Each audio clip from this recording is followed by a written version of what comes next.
Hi gang, welcome back to the Splainer. I'm Austin Davis. Hockey is a game as white as the surface it's played on.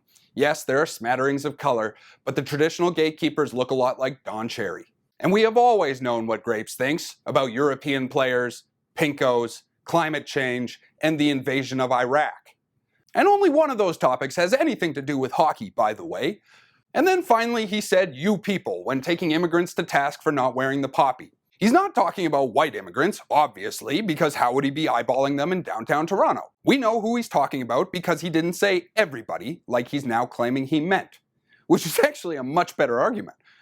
Younger generations likely aren't wearing the poppy as often. I didn't wear one at all this year, but I wasn't the intended victim of Cherry's attack. He diminished the role of Black and Indigenous veterans in Canada, and he put up another barrier between visible minorities and the sport of hockey. If you weren't hurt or angered by his comments, it's because you're white and you agree with him. And if you're in that category, I applaud you for making it this far despite your boiling rage. What about freedom of speech, you sputter at your screen? Well, Don Cherry exercised his right to free speech, and Sportsnet exercised its right to fire him.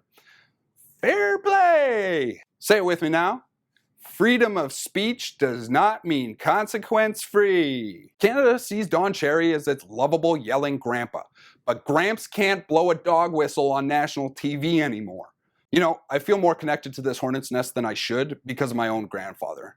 Not the one that drove truck for the Germans, the other one, Lorne, who was roommates with Cherry when they played for the Hershey Bears. I loved Lorne and do not want to besmirch his memory, but he absolutely told jokes that I would never tell here. Lorne was a good man, a prairie hockey boy who turned it into a successful scouting career. But he had bad, ingrained opinions, and I am relieved that they do not live on the internet forever like Cherry's.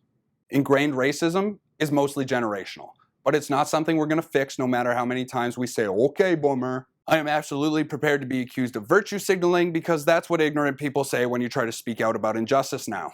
I don't even know who this video is for because I'm not naive enough to think that you're changing your mind. We're in the entrenchment age where no one listens, learns, or compromises.